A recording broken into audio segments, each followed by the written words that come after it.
हाय, तर रोज रोज हे माझं किचन आणि किचनमधली मी बघून तुम्ही पण बोर झाले असालच ना. मग आज काहीतरी वेगळं शेअर करणार आहे. तर या व्हिडिओचे 2 पार्ट असतील, पार्ट फर्स्ट आणि पार्ट सेकंड. तर पार्ट फर्स्ट आपण पाहणार आहोत जे की माझ्या घरी कोणकोणती झाडे आहेत. तर पहिल्यांदा जे तुम्ही पाहिलं होतं ते होतं एक छोटंसं फुलाचं झाड, ज्याला की एक छोटंसं फुल आलं होतं. पण मला या झाडाचं नाव काय माहीत नाही, तुम्हीच मला कमेंट करून नक्की सांगा.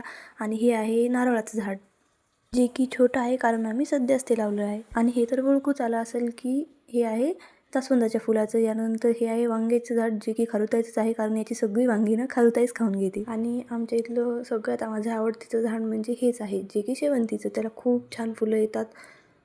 आणि हे आहे पपईचं झाड. आणि हे जे तुम्हाला दिसतंय ना, ते आहे एक छोटंसं झाड, रोपटंच म्हणू शकतो. पण त्याला ना असं ऑरेंज कलरची फुलं येतात. पण आता मी जेव्हा व्हिडिओ शूट करायला गेले तेव्हा त्याला आलेच नव्हते. आणि आता राहिलेली झाडे आहे ना, ती मी तुमच्यासोबत शेअर करणार आहे नेक्स्ट पार्टमध्ये. चला तर मग भेटूयात आपण पुढच्या व्हिडिओला. बाय.